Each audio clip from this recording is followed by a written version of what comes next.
दोस्तों, एक बार की बात है, एक बौद्ध भिक्षुक अपने मन में उठने वाले नकारात्मक विचारों को लेकर बहुत परेशान था। ना चाहते हुए भी उसके मन में तरह तरह के विचार आते रहते। उसका स्वभाव भी काफी चिड़चिड़ा हो गया था।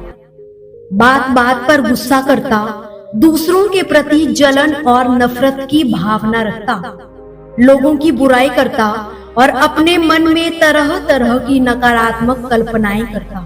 वह भी अपनी इन सभी आदतों से परेशान हो चुका था। बहुत तरीके आजमाए, बहुत प्रयास किया अपने इन विचारों को खत्म करने का, मगर कोई भी तरीका काम नहीं कर पाया। अंत में वह एक दिन परेशान होकर गौतम बुद्ध के पास चला गया। उस व्यक्ति ने जाते ही उनसे पूछा, गुरुदेव, मैं अपने मन की नकारात्मकता को कैसे खत्म करूं?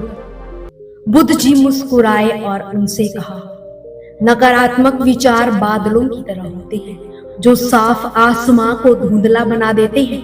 अगर तुम्हें साफ आसमान देखना है तो सबसे पहले इन बादलों को हटाना ही पड़ेगा। ठीक इसी प्रकार अगर तुम सच में अपने नकारात्मक विचारों को खत्म करना चाहते हो तो सबसे पहले इनके मूल कारणों को पहचानना होगा। भिक्षु को अपने गुरु की वो बात समझ में न आई। उसने विस्तार से समझाने का आग्रह किया। गौतम बुद्ध ने उसे एक कहानी सुनाई जिसके माध्यम से उसे नकारात्मक विचारों से मुक्ति पाने में सहायता मिली। एक व्यक्ति जंगल के रास्तों से गुजर रहा था। तभी चलते चलते उसे एक सर्प दिखाई दिया। सर्प को देखते ही वह व्यक्ति डर गया और वहां से भागने लगा। जैसे ही वह दौड़ा, उसका पैर एक पत्थर से टकरा गया। वह नीचे गिर पड़ा। जब वह उठा तो उसने पीछे मुड़कर देखा तो वहां पाया कि वहां कोई सर्प नहीं, बल्कि उसी के आकार की एक लंबी सी लकड़ी थी जो रास्ते में पड़ी थी।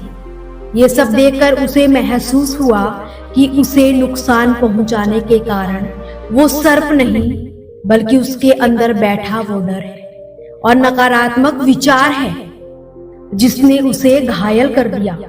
इतने में ही गौतम बुद्ध ने भिक्षुक से कहा, मन के नकारात्मक विचार इस कहानी के सर्प की भांति है जो तुम्हारी परेशानी का मूल कारण नहीं है, बल्कि तुम्हारे अंदर बैठा डर तो बुरी भावनाएं और अतीत के बुरे अनुभव है जो कि नकारात्मक विचार गुस्सा और द्वेष के रूप में बाहर आते हैं। इसीलिए अगर तुम्हें अपने मन से नकारात्मक विचारों को खत्म करना है तो उसके मूल कारणों को पहचान कर उसे नष्ट करना होगा।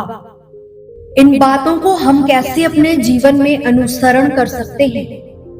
पहली है माइंडफुलनेस, यानी कि जागरूकता का अभ्यास करो। अपने विचारों व भावनाओं के प्रति जागरूक रहो। देखो कि आपके भीतर क्या चल रहा है। आप अपने आसपास की घटनाओं पर क्या प्रतिक्रिया देते हैं। साथ ही मन में उठने वाले नकारात्मक विचारों को खत्म करने का प्रयास करो। दूसरा, अपनी अतीत की बुरी यादों, बुरी घटनाओं और बुरे अनुभवों को स्वीकार करो और खुद को तथा दूसरों को माफ करना सीखो।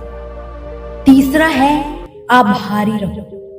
अपने जीवन के सकारात्मक पक्ष पर अपना ध्यान केंद्रित करो और आपके पास जो कुछ भी है उसके लिए इस ब्रह्मांड का आभार व्यक्त करो। आभार व्यक्त करना हमारे नजरिए को सकारात्मक बनाता है और हमारे अंदर की नकारात्मकता को खत्म करता है। खुद के प्रति और दूसरों के प्रति दयालु बनो, क्योंकि नकारात्मक विचार अंदर ही अंदर खुद की बुराई और तुलना करने से पैदा होते हैं। अपने अंदर दया भावना रखकर हम सकारात्मक व संतुष्ट जीवन जी सकते हैं। दोस्तों, नकारात्मक विचार ही हमारी परेशानी का मूल कारण नहीं है। असल समस्या तो हमारे ही भीतर छिपी है। विचारों के मूल कारणों को पहचान कर हम इन्हें अपने दिमाग से निकालना शुरू कर सकते हैं और एक खुशहाल व शांतिमय जीवन को जी सकते हैं। याद रखना, कहानी के सर्प की भांति हमारे नकारात्मक विचार भी केवल भ्रम है जिन्हें हम अपने मन में पैदा करते हैं। आपसे फिर मुलाकात होगी ऐसी ही प्रेरणादायक कहानियों के साथ।